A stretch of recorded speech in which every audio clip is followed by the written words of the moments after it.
Howdy there, folks. This is episode number 8 of Dreamtime with Jesse, and I'm your host, Jesse Ariano, Macuahuitl man, however you can say it is fine by me.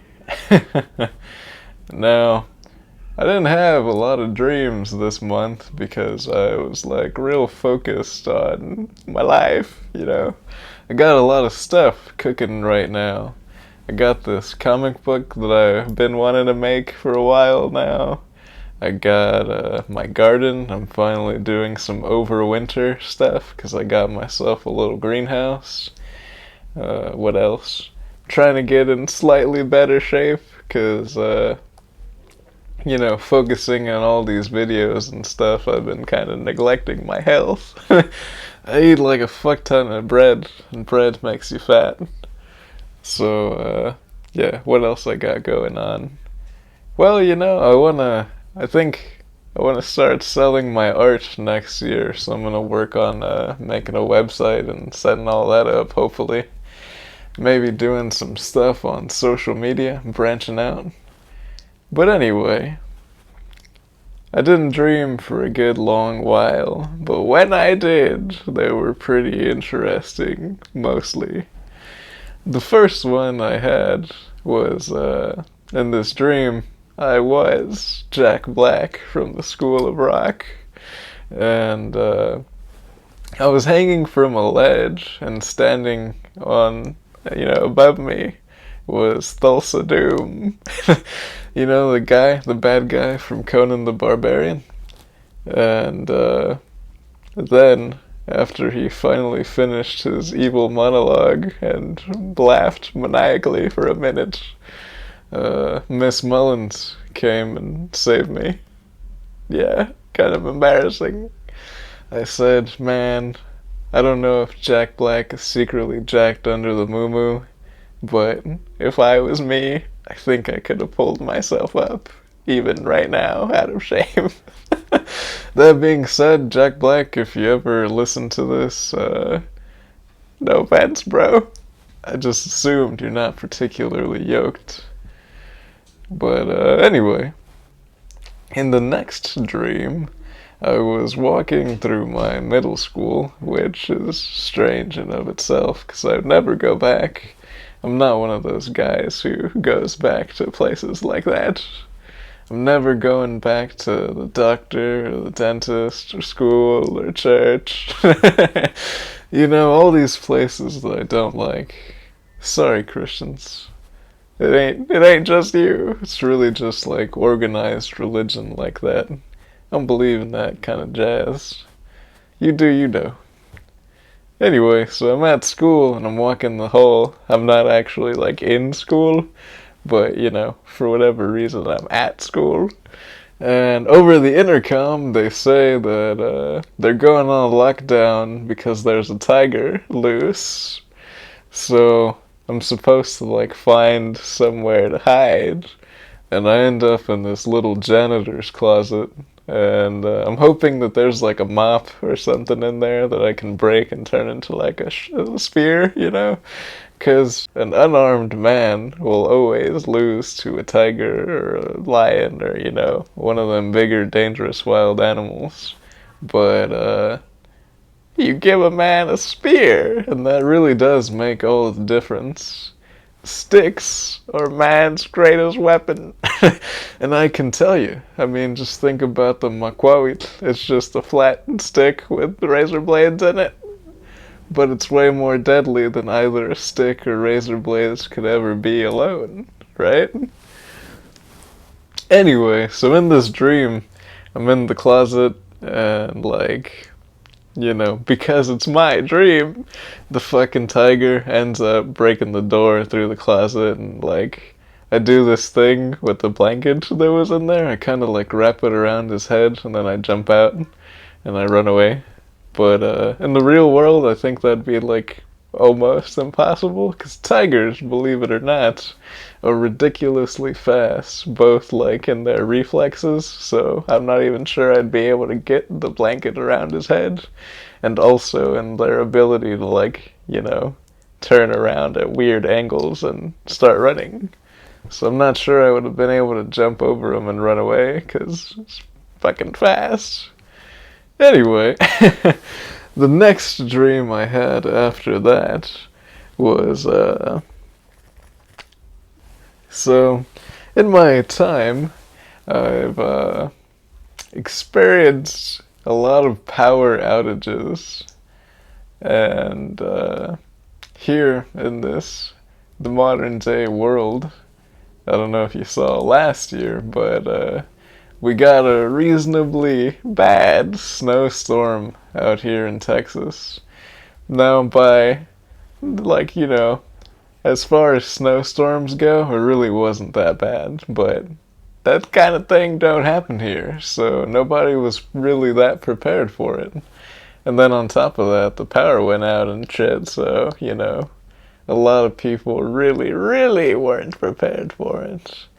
But me, I was fine, because ever since I was like 8 or so, because I'm a crazy nutter. Uh, I've been practicing to handle the cold.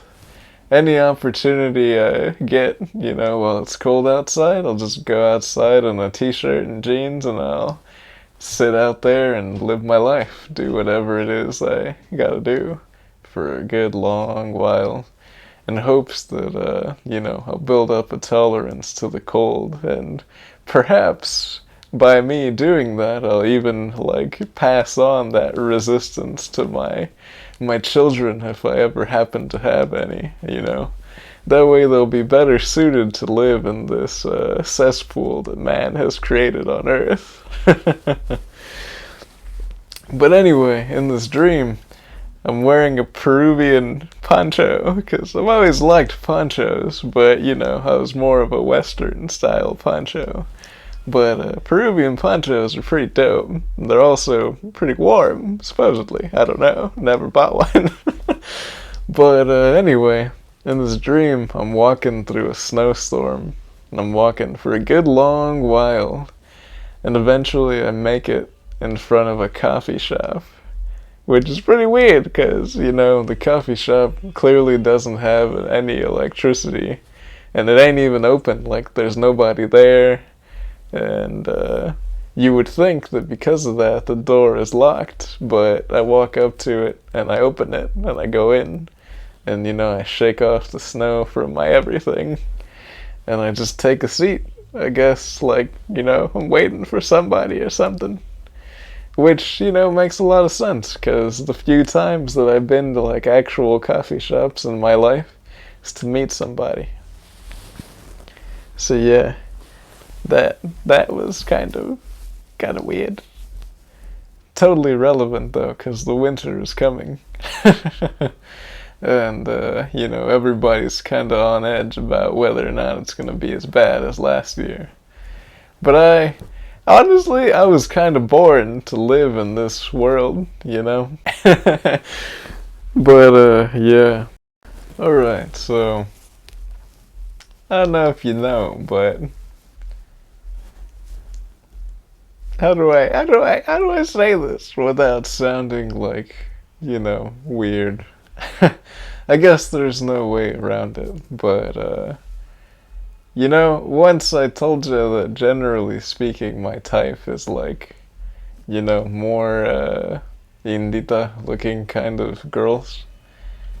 Well, though that is true, if I'm gonna be completely honest with you though, the same could really be said for any kind of lady. If you live with me long enough, you'll hear me say it.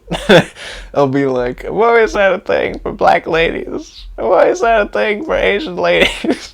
Why is that a thing for white ladies? I feel like fucking, what's that guy? I don't know what I'm thinking about. Point is, in this dream, I was walking in a park with a white lady with red hair, like a dark red almost, like what do they call it? Auburn, I guess. Yeah, and it was a nice park, It was like real lush, I guess you could say. And this isn't the kind of dream where you like feel the physical world that you're inhabiting in it. It was more of the dream where you get like vibes. And this lady was giving me like, how do I explain it to you? Okay, so I used to ride the city bus and walk around in the street a lot, and oftentimes you'd encounter lots of stray dogs. Now, I don't know if it's just like an Indian-y thing or what, but I've never been bit by a stray dog. Like, I always get along really well with stray dogs, even the ones that you would think are pretty aggressive. That being said, I would never approach a stray dog without thinking to myself that there's a possibility that it's dangerous. Because, I don't know, I feel that that's something that a lot of people have lost in the modern day. Like, there are many foolish people today who approach animals as if they don't have the capacity to be dangerous. And that's kind of the vibe that I got from this lady. Like she was dangerous. You know? But what can I tell you? That's how I like them. Just the other day I was thinking to myself, I said, how come I can't ever just like shack up with the nice girl? And then I said, oh, it's because I like them like that. I like them real evil. You know that song by Orville Peck? And where he says, I guess they say nobody's perfect, but they've never met a devil like you. That applies to a lot of those ladies. But yeah, in this dream, I was just like, I guess I was like on a date or something, because I was just like talking to her about stuff, making jokes and shit. But like, the whole time, I couldn't shake that fear of her. I'm not afraid of a lot of stuff, but this lady, she really, she put that, you know, that fear in me. I was like, damn, if I'm not careful, this lady will fuck my life up. Well, at the same time, though, and this is like, you know, a bad thing, I guess, I couldn't shake the excitement that I felt about it. Just to give you a reference for that, the other day, I almost fell off a ladder, and like, I felt super excited about the fact that I almost fell, but I didn't. Or, not too long ago, when I thought I caught corona, because I thought I was gonna die, my brain started producing lots of weird dreams, which was exciting. You know, I come close to death at least once a month, and it's always very exciting. That's like a bad thing, but, you know, what can I tell you? That's just how I am. But yeah, that was an odd little slice of life type dream that I had there. And, yeah, really, that's all I got for you, folks. Hope that you enjoyed these little stories and stuff that I gotta tell you. As always, y'all remember, take care of yourselves. See you next time. Oh, and I forgot to mention that, I've decided that it would be cool and also beneficial to me if Dreamtime with Jesse was no longer just audio, you know, in the future. I've decided that, as a way to practice my drawing for my comic, I'm gonna start including, like, little drawings to accompany the audio for Dreamtime, you know, so that you can get a better idea of how it is in my brain when I'm talking to you about it. Just to, you know, to warn you, I don't really draw in a very comic book kind of style. And, I mean, obviously I'm not that good, otherwise I wouldn't feel the need to practice all that much before I actually start doing the book, right? So, yeah, you've been warned. I told you. But, you can be expecting that next year. Hopefully you like it.